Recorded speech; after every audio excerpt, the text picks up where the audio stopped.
ସାମ୍ବାଦିକଙ୍କ ଘରୁ ଚୋରି କରିବା ମହଙ୍ଗା ପଡ଼ିଲା ଚୋରଙ୍କୁ। ଗୋଡ଼େଇ ଗୋଡ଼େଇ ବାନ୍ଧିଲା ପୋଲିସ। ଖୋଳତାଡ଼ ପରେ ସବୁ ଜଣାପଡ଼ିଲା। ଚୋର ଆଉ କେହି ନୁହନ୍ତି ଆଜ୍ଞା, ଚୋର ହେଉଛନ୍ତି ମିଟର ରିଡର। ଦିନରେ ମିଟର ରିଡ଼ିଂ କରୁଥିଲେ, ଆଉ ରାତିରେ କରୁଥିଲେ ଚୋରି। ପାରଳାକେମୁଣ୍ଡି ପୋଲିସ କରିଛି ମହାଖୁଲାସା।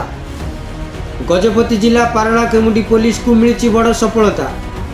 ବଡ଼ ଧରଣର 4 ଚୋରି ମାମଲାର ଖୁଲାସା କରିଛି ଗଜପତି ପୋଲିସ। ବିପୁଳ ପରିମାଣର ସୁନା ଓ ରୂପା ଅଳଙ୍କାର ଜବତ କରିଛି ପାରଳାକେମୁଣ୍ଡି ପୋଲିସ।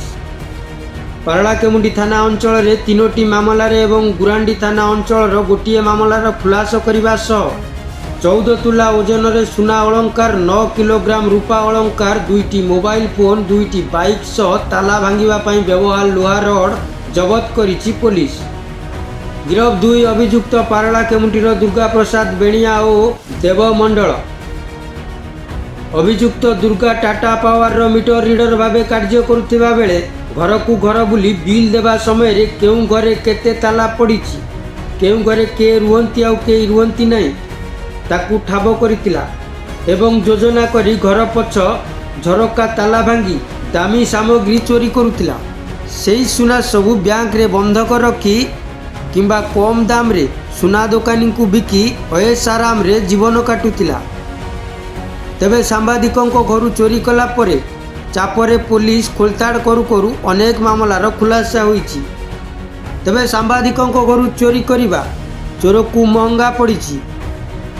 ଆଳୁ ଖୋଳୁ ଖୋଳୁ ମହାଦେବ ବାହାରିଲା ଭଳି ଏହି ଚୋରଙ୍କୁ ଗିରଫ କରିଛି ପାରଳାକେମୁଣ୍ଡି ପୋଲିସ। ଏବଂ ଘର ଭିତରେ ଥିବା ଭ୍ୟାଲୁଏବଲ୍ସକୁ ସେମାନେ ନେଇ କିଛି ନିଜେ ଖର୍ଚ୍ଚ କରନ୍ତି ଏବଂ କିଛି ବିଭିନ୍ନ ଫାଇନାନ୍ସ କମ୍ପାନୀରେ ମଧ୍ୟ ସେ ସୁନାକୁ ବନ୍ଧକ ପକାନ୍ତି। ଏଥିରେ ଆମର ଅଧିକାଂଶ ସୁନା ମୁଁ କହିବାକୁ ଚାହିଁବି ଗୋଟିଏ ନିର୍ଦ୍ଦିଷ୍ଟ ଫାଇନାନ୍ସ କମ୍ପାନୀରେ ବନ୍ଧକ ରଖିଦେଇଥିଲେ। ଆମେ ସେ ଫାଇନାନ୍ସ କମ୍ପାନୀର ଇନଭଲଭମେଣ୍ଟ ଅଛି କି ନାହିଁ ତା ମଧ୍ୟ ଯାଞ୍ଚ କରୁଛୁ। ଏବେ ସେମାନେ କିଭଳି ଭାବରେ ଏହି ଚୋରଙ୍କ ପାଖରୁ ସୁନାକୁ ବନ୍ଧକ ରଖି ତାଙ୍କୁ ଏତେ ଟଙ୍କା ଋଣ ଦେଇଥିଲେ ସେ ବାବଦରେ ମଧ୍ୟ ଆମର ବର୍ତ୍ତମାନ ତଦନ୍ତ ଜାରି ରହିଛି। ଫାଇନାନ୍ସ କମ୍ପାନୀ ମୁଥୁଟ୍ କମ୍ପାନୀ ବିଶେଷ କରି ଆମେ ପୂର୍ବରୁ ମଧ୍ୟ ଦେଖିଛୁ ଯେ କ୍ରାଇମରୁ ଲବ୍ଧ ହେଉଥିବା ସୁନା ଗହଣାକୁ ସେମାନେ ବନ୍ଧକ ଭାବରେ ରଖୁଛନ୍ତି, ଯେଉଁଟାକି ସମ୍ପୂର୍ଣ୍ଣ ଭାବରେ ବେଆଇନ କାର୍ଯ୍ୟ। ଆମେ ଦେଖିବୁ ସେମାନେ ତାଙ୍କର ଜ୍ଞାତସାରରେ ଏଭଳି କରିଛନ୍ତି କିମ୍ବା କୌଣସି ଅଜ୍ଞାତସାରରେ ଏଭଳି ହେଇଛି ସେଇ ଜିନିଷକୁ ଆମେ ବିଚାରକୁ ନେଉଛୁ ଏବଂ ଯାଞ୍ଚ ପରେ ଆମେ ଆବଶ୍ୟକ ହେଲେ ନିର୍ଦ୍ଦିଷ୍ଟ କାର୍ଯ୍ୟାନୁଷ୍ଠାନ ମଧ୍ୟ ତାଙ୍କ ବିରୁଦ୍ଧରେ ନେବୁ।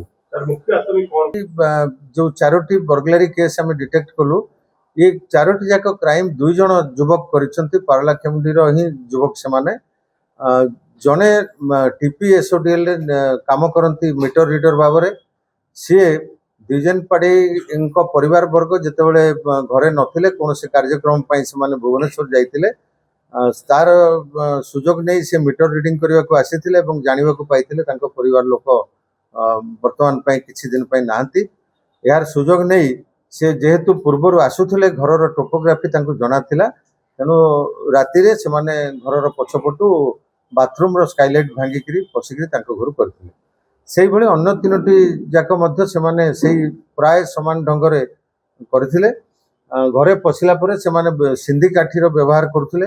ସିନ୍ଧି କାଠି ଦ୍ୱାରା ସେମାନେ ଆଲମିରା ଭାଙ୍ଗି ଦେଉଥିଲେ ଏବଂ ଆଲମିରା ଭିତରେ ଥିବା ଜିନିଷପତ୍ର ତଲାସି କରିକିରି ସେଥିରୁ ପାଉଥିବା ସୁନା ଗହଣାକୁ ନେଉଥିଲେ। ସେଇ 2 ଜଣଙ୍କୁ ଆମେ ଆଜି ସେମାନେ ଯେଉଁ TPSODLର ଯିଏ ମିଟର ରିଡର ସେ ହେଉଛନ୍ତି ମୁଖ୍ୟ ନାୟକ ଏଇ କ୍ରାଇମର। ତାଙ୍କ ନାଁ ହେଉଛି ଦୁର୍ଗା ପ୍ରସାଦ ବେନିଆ। ସେ କଣ୍ଡରା ଷ୍ଟ୍ରିଟ୍ ପାରଳାକେମୁଣ୍ଡିର ଏବଂ ତାଙ୍କ ସହିତ ତାଙ୍କର ସହଯୋଗୀ ଦେବ ମଣ୍ଡଳ, ସେ ମଧ୍ୟ ସେଇ କଣ୍ଡରା ଷ୍ଟ୍ରିଟ୍ ପାରଳାକେମୁଣ୍ଡିର ବାସିନ୍ଦା। ଏ 2 ଜଣଙ୍କୁ ଆମେ ଗତକାଲି ଗିରଫ କରିଛୁ। ଆଜି ସେମାନଙ୍କୁ କୋର୍ଟ ଚାଲାଣ କରାଯାଉଛି। ମୁଁ ଆପଣଙ୍କୁ ଯେମିତି କହିଲି, ଆମର ଅଧିକାଂଶ ଚୋରି ଯାଇଥିବା ସୁନା ଗୁଡ଼ିକୁ ଆମେ ମୁଥୁଟ୍ ଫାଇନାନ୍ସରୁ ରିକଭରି କରିଛୁ। ଆଉ ମଧ୍ୟ କିଛି ରହିଛି ଇଣ୍ଡିଆନ୍ ଓଭରସିଜ୍ ବ୍ୟାଙ୍କରେ ମଧ୍ୟ ଆହୁରି ପ୍ରାୟ 2 ତୋଳା ସୁନା ରହିଛି। ତାକୁ ଆମେ ଯେହେତୁ ଛୁଟି ପଡ଼ିଗଲା ଆମେ ଆଜି ତାକୁ ସିଜର କରିପାରୁନୁ। ଆସନ୍ତାକାଲି ଆମେ ତାର ପ୍ରକ୍ରିୟା ଆରମ୍ଭ କରିବୁ ଏବଂ ଯଦି ଅନ୍ୟ ସୁନା ଦୋକାନୀ କଥା କହୁଛନ୍ତି ତାହେଲେ ଅନ୍ୟ ସୁନା ଦୋକାନୀ ବାବଦରେ ଆମେ ତଦନ୍ତ ନିଶ୍ଚିତ କରିବୁ। ଯଦି ତାଙ୍କର ଇନଭଲଭମେଣ୍ଟ ଥିବ ସେ ଯିଏ ବି ହୁଅନ୍ତୁ ନା କାହିଁକି ତାଙ୍କୁ ଗିରଫ କରିକି ଆମେ କୋର୍ଟ ଚାଲାଣ କଲୁ। ସେଥିରେ ମୁଖ୍ୟତଃ ଆମେ ଟେକ୍ନୋଲୋଜିର ସହାୟତା ନେଇଥିଲୁ। ସେଗୁଡ଼ିକ ବିଶେଷ ଖୋଲିକିରି କହିବା ଉଚିତ ହବ ନାହିଁ। ଘରର ଇନମେଟ୍ସ ମାନଙ୍କର ଆବସେନ୍ସକୁ ଲକ୍ଷ୍ୟ କରିକି ଆସନ୍ତି ଏବଂ ସେଇ ତାର ସୁଯୋଗ ନେଇକି ସେମାନେ କ୍ରାଇମ୍ କରନ୍ତି।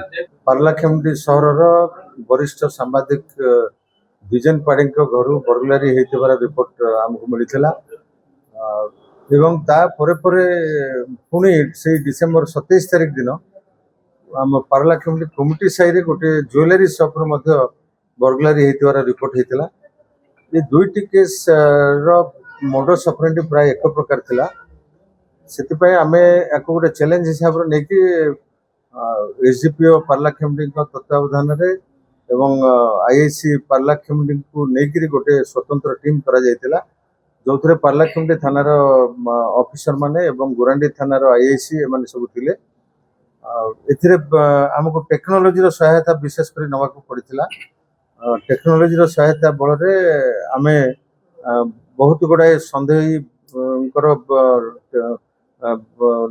ମୋବାଇଲ ନମ୍ବର ପାଇଥିଲୁ ଏବଂ ସେଇ ମୋବାଇଲ ନମ୍ବର ଗୁଡ଼ିକ ପ୍ରାୟ 300 ସଂଖ୍ୟାରୁ ଉର୍ଦ୍ଧ୍ୱ ଥିଲା। ପ୍ରତ୍ୟେକ ମୋବାଇଲର ଲୋକେସନ ଏବଂ ସିଡିଆର ଡିଟେଲ୍ସ ଆମକୁ ଭେରିଫାଏ କରିବାକୁ ପଡ଼ିଲା ଏବଂ ଶେଷରେ ଆଜି ଆମେ ସଫଳତାର ସହିତ ସେଇ ଦୁଇଟି କେସ୍ ସହିତ ଆଉ ଦୁଇଟି ବର୍ଗଲାରୀ ମଧ୍ୟ ଟୋଟାଲ 4ଟି ବର୍ଗଲାରୀ କେସ୍ର ଡିଟେକ୍ଟ କରିବାକୁ ଆମର ପୁଲିସ ଟିମ୍ ସକ୍ଷମ ହେଇଛନ୍ତି। ପ୍ରାୟ 10 କେଜି ଓଜନର ରୂପା ଅଳଙ୍କାର ଏବଂ ସମସ୍ତ ଚୋରି ଯାଇଥିବା ସୁନା ଅଳଙ୍କାର ଯାହାକି ପ୍ରାୟ 10 ତୋଳାରୁ ଅଧିକା ହେବ ଏବଂ କ୍ୟାସ୍ 33,000 ଟଙ୍କା। ତା ବ୍ୟତୀତ ଯୋଉ କମିଟି ସାହି ବର୍ଗଲାରୀରୁ ମଧ୍ୟ ଯୋଉ ଯାଇଥିଲା। ଗଜପତିରୁ ବିଶ୍ୱସ୍ତନାଥ ଲିମାଙ୍କ ରିପୋର୍ଟ, ନିରପେକ୍ଷ ନ୍ୟୁଜ୍।